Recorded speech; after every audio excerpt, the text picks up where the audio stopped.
Well, hello everyone, and welcome to today's basic Hebrew lesson for today's session of the Bible study Hickory on this fourth day of September 2022. So, when we met last week, we were taking a look at the letters of the Hebrew alphabet, the Hebrew vowels, Hebrew syllables, accents, Dagesh Lene, Dagesh Forte. Today, we're going to switch gears a little bit and actually start talking about Hebrew parts of speech. And so, thus, as kind of a review of some grammar terms, I wanted to take a look at these definitions of the parts of speech here. So, of course, there are a total of 7 parts of speech: noun, verb, pronoun, adjectives, adverbs, prepositions, conjunctions. Normally, if you take a look at a grammar book, they will also tell you that there are such things as interjections. Taking a look at Hebrew, there don't really seem to be such things, so that's why I've not included them on here. So thus, just our basic parts of speech: the noun, verb, pronoun, adjective, adverb, preposition, conjunction. So a noun is going to be a word that names a person, place, or thing, like man, garden, apple. A verb is going to be a word that names an action or state of existence, such as eat, walk, be, exist. Pronouns are going to be words that replace nouns, so they refer back to nouns and take their place within the sentence, such as I, you, he, this, who. Adjectives are words that modify nouns: red, strong. Adverbs are words that modify verbs: quickly, gently, silently. Prepositions are going to be words that relate a noun to another word in a sentence: at, in, with, through. And then conjunctions are going to be words that join two or more equal grammatical units, such as and, but, or, because.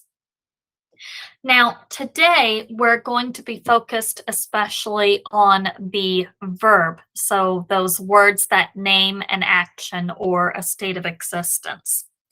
If we come on over to the text that we have been looking at here in Genesis 1 through 5, we will be able to see certain verbs within this particular passage, even in the English.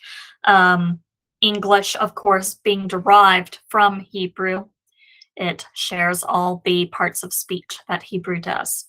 So looking at this then, just reading through it: in the beginning, God created the heaven and the earth.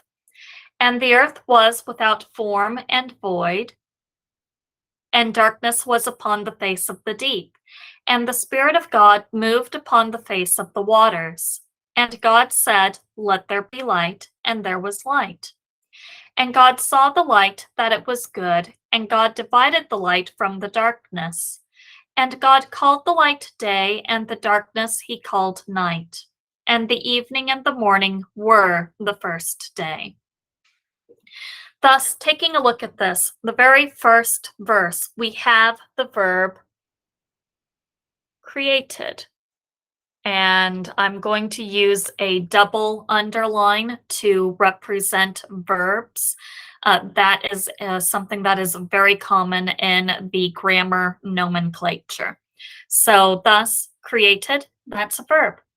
And then as we walk on through here, and the earth was without form and void. We've got another verb, was, in this. So whereas created is going to be more of an action, was is detailing a state of existence.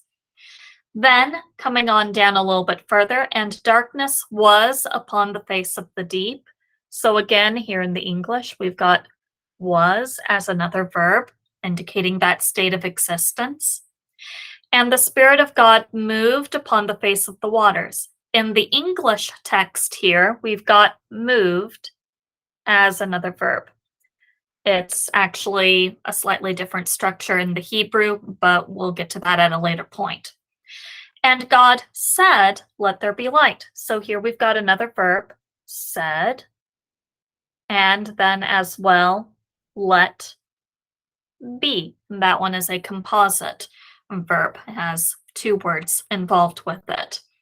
And so, what? Okay. And then we come on down, and there was light. Was, again, another verb indicating that state of existence. And God saw the light. There's another verb, that it was good, again, indicating that state of existence. And God divided the light from the darkness, and God called the light day, and the darkness he called night. And the evening and the morning were the first day. Again, another state of existence there. So thus, you can see as we go through this, we have a number of verbs here. And these verbs, the reason why I am starting off with verbs instead of with nouns or another part of speech is because verbs have a tendency in Hebrew, in English, and other languages all around the world to be the hub, the grammatical hub of a sentence. And so thus it's a good starting point. It's a logical starting point.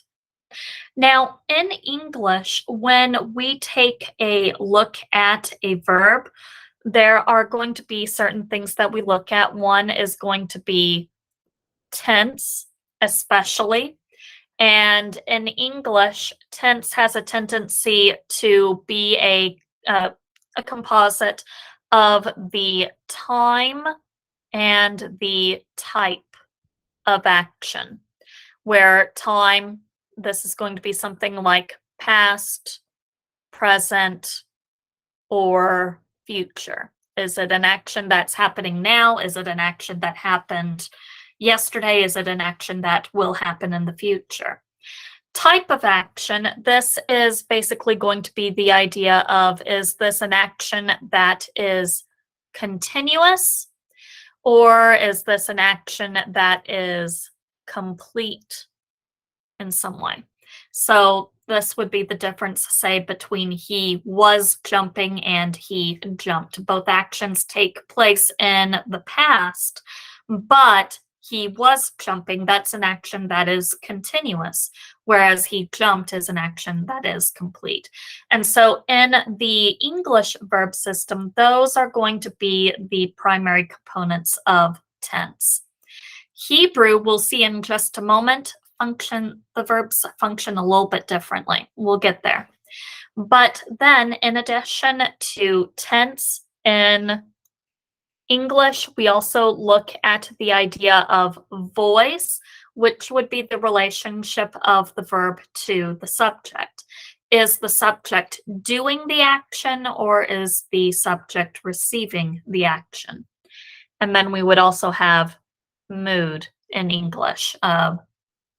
Is something a command, or is it just a statement? As an example, basically, how is the action being presented? And then there's also going to be person, which would be first person, as in I, second person, you, and then third person, he, she, it. And then there's also number, singular and plural.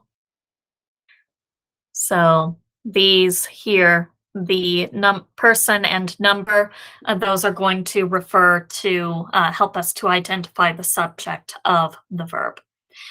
Now, so this is the English verb system, but let's go on over now to the Hebrew verb system. So when we are dealing with Hebrew verbs, whereas in English we were concerned with tense, Hebrew is concerned with what we call stem. And stem is a reference to the type of action. So thus we have here cal, we have in this particular instance, there are going to be a total of 7 different stems in Hebrew. One is called the cal, which is basically just referring to the basic action. I broke the plate. The nifal, on the other hand, this is going to be the passive of the cal. So taking a look here, the difference between the cal and the nifal.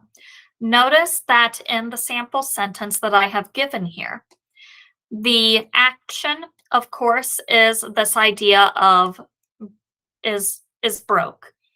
And the subject of that action is I. And in this particular instance, I am doing the breaking. And that is what we call the active voice, where the subject is doing the action of the verb.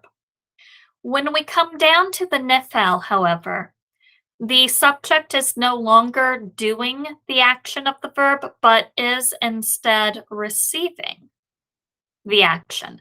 Thus, take a look at the sample sentence here. The plate was broken by me. In this instance, we still have the common idea of breaking as the verb,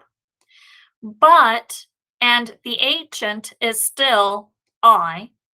It's just that in this particular instance, the second sentence, the agent of the action, the one doing the action, is represented here in the prepositional phrase as opposed to as the subject.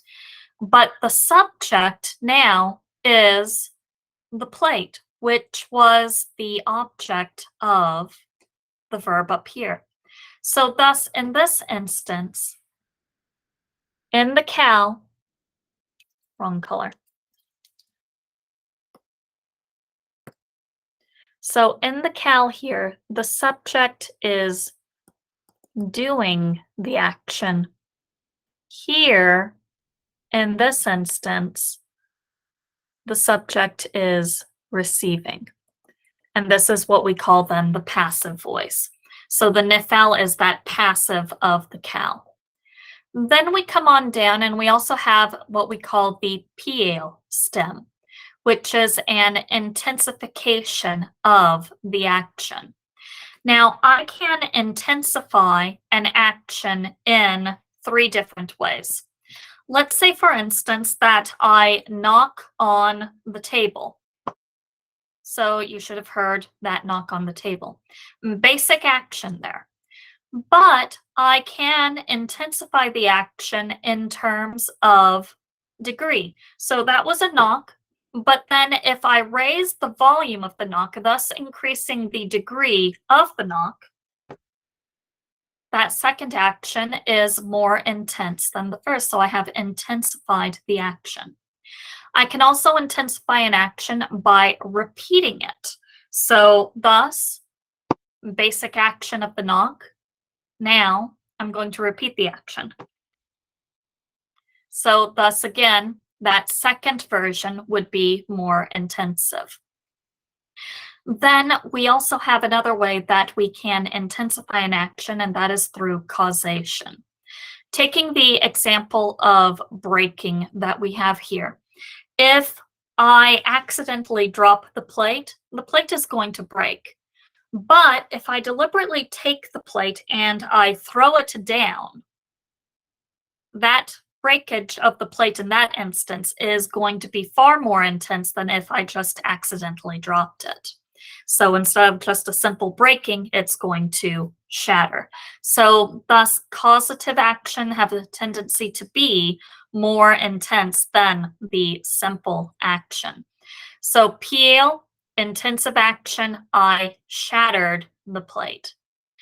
Pual is going to be the passive of the piel. So just as the nifal is the passive of the cal, so too the pual is going to be the passive of the piel.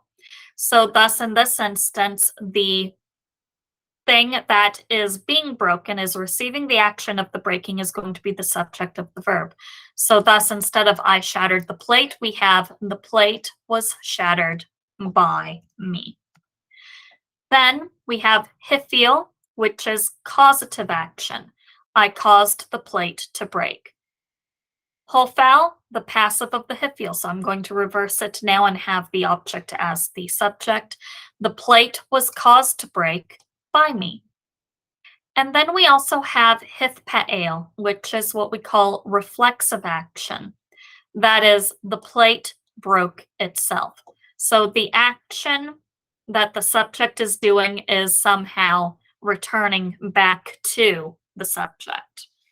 So, for instance, we dress ourselves, we may trim our own hair, that type of thing. So that would be sort of a reflexive type action. The plate broke itself.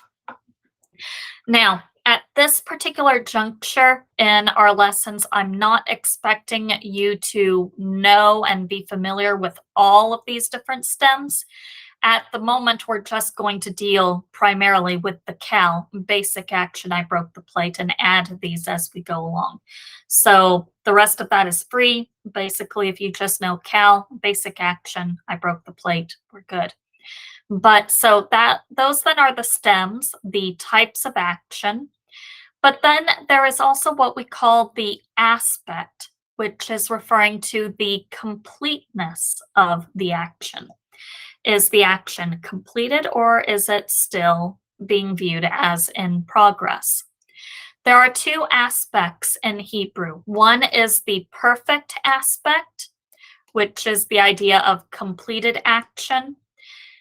Roughly, the perfect is going to overlap quite a bit with the English past tense and the English perfect tense.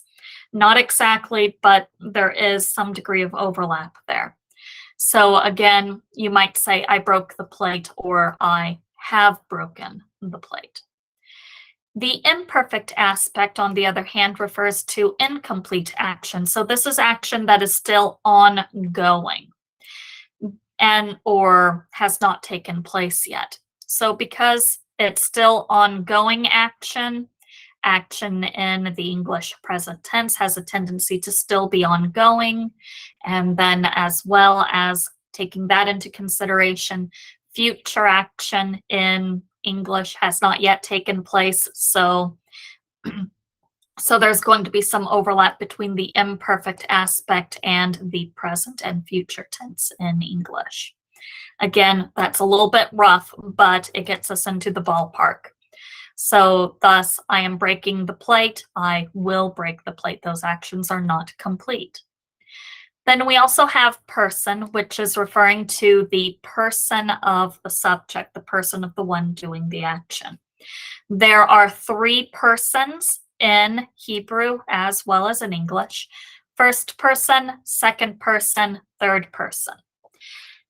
The first person is going to refer to the speaker, the one who is speaking the sentence, and so thus I, we might say. Second person, the receiver, the one who is receiving the message of the speaker, is the subject, so that would be you. And then third person, the entity being talked about, is the subject, he, she, it. Let me explain this a little bit more here. So thus coming on over to the, that's going to take too long. Let's go here. All right. Basically, the person is referring to the communication process. So there is therefore going to be this message that is being communicated from the speaker to a receiver. For instance, right now I am speaking and you are hearing, you are receiving that which I am speaking. So that then is a good illustration of the communication process.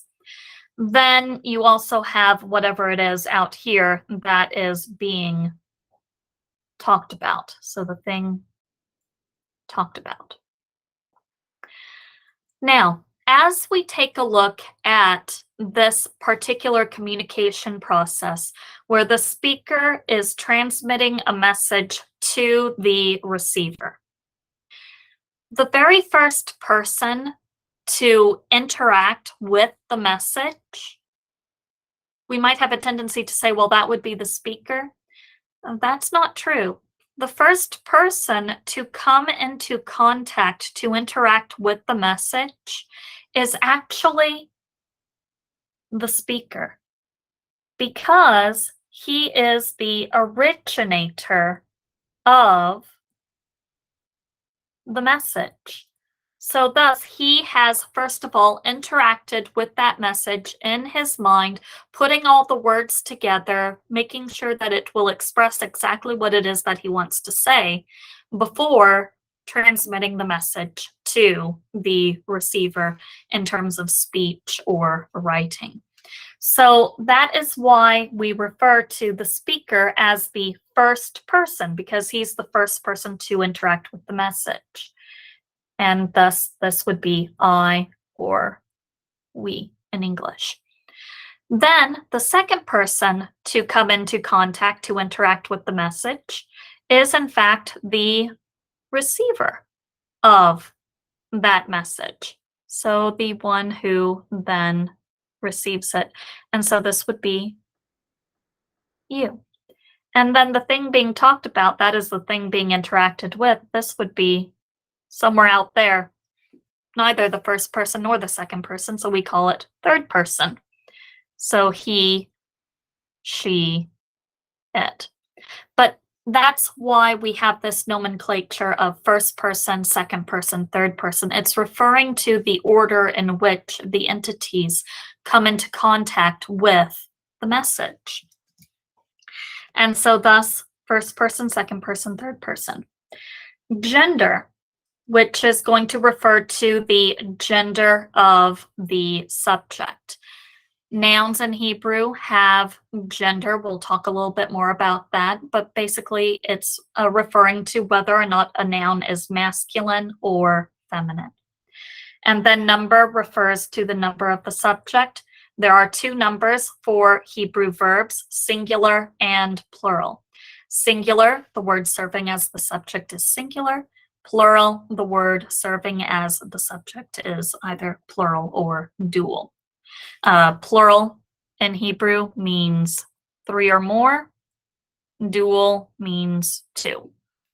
So in essence then, these are the components of Hebrew verbs, and you can see the first two, these tell us something about the action of the verb, the nature of the action.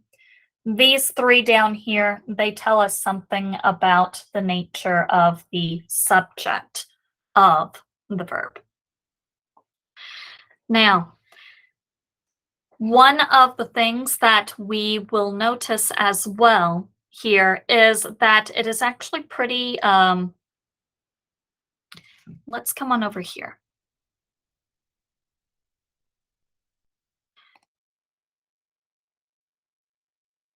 So thus, talking about the cal perfect and the cal imperfect. So remember, cal, that's basically telling me this is going to be basic action. And then perfect indicates that the action is complete. And then over here on the side of this, you will see where we have third person, masculine, singular. In other words, this is saying the subject of the verb could be replaced by the pronoun he. Third feminine singular, she. Second masculine singular, you. Second feminine singular, you. First common singular, I. Common just means that the subject could be either masculine or feminine. So one form covers all of that. Third common plural, they. Second masculine plural. This would be you, but again, this would be masculine plural. Second feminine plural, you again, and then first common plural, we. So this tells us a little bit more about the nature of the subject that we're dealing with. In Hebrew, it is easy to tell who or what the subject is because of the verb form. Notice here, Cal perfect third masculine singular, he. So in this instance, you notice that I have 3 X's with this particular paradigm. The reason for that being, if I come on over here to this vocabulary list and we can see any number of verbs here. So first of all, I have the verb bara, he created. Amar, he said. Bo, he entered. That's a little bit of an exception. We won't worry about that one for right now. Kara, he called. Nathan, he gave. Ra'ah, he saw. Halak, he walked. One of the things that you will notice here as I read through those verbs, bara, amer, kara, nathan, ra'ah, halak, all of those are built off of a total of 3 consonants.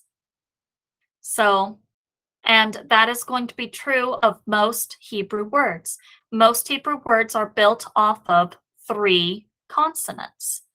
So the X's that I have here, these X's stand for those 3 consonants. And then underneath it and added to that, you can see the pointing or the vowels that would accompany and would change with respect to the form of, with respect to the subject of the verb. So thus, for a third masculine singular verb, I would anticipate seeing the vowel pointing a. That is, that comates underneath the first letter, the first consonant of the Hebrew root, and the pathak underneath the second. And that is, in fact, as you can see, what we see, for example, on the verb amer, he said. We have the comates and we have the pathak. Or Nathan, he gave. Or even halak, he walked. So that pointing is associated with that idea of the third masculine singular. Now, if the subject is third feminine singular, that pointing changes a little bit. It's no longer going to be but rather a. Notice here that we have a metheg holding the first syllable open, which means that the schwa underneath the second root letter is going to be vocal because it's opening the syllable. So So we have then a for the third masculine singular, for the third feminine singular. We come on down to the second masculine singular, ata. Second feminine singular, at. First common singular, ati. Notice that we do have that accent mark over the second syllable there. And then the third common plural, u. Again, we have that metheg holding the syllable open and the vocal schwa underneath the second root letter. Then we have for the second masculine plural, iatem, second feminine plural, iaten, and first common plural, anu. So those are going to be the pointings, the diagnostics associated with the Cal perfect, and then the corresponding subjects. So that you can see what this looks like when it is actually on a verb. I have this chart here, and don't worry about the other columns at this moment. We're just focused on the Cal perfect. So notice here. So they've given us the root kof, tef, and lameth. So katal, which is basically the idea of he killed. So Cal perfect, third masculine singular. Katal, he killed. Third feminine singular, katala, she killed. Second masculine singular, Katalta. So you killed. Second feminine singular, katalt. You killed, but this would be for a feminine singular. First common singular, katalti. I killed. Third common plural, katalu. They killed. Second masculine plural would be kataltem. So, I'm sorry, kataltem, and that would be they killed. You killed. Second feminine plural, katalten, which would be again you killed, feminine plural, and then first common plural, kat, katalnu, which would be in fact we killed. And so those then are examples of what these pointings would look like on verbs, on actual triliteral roots. And we'll practice a little bit more with that a little bit later on. But this is a good stopping place, so we will stop here and we'll continue with Hebrew verbs next week. Any questions?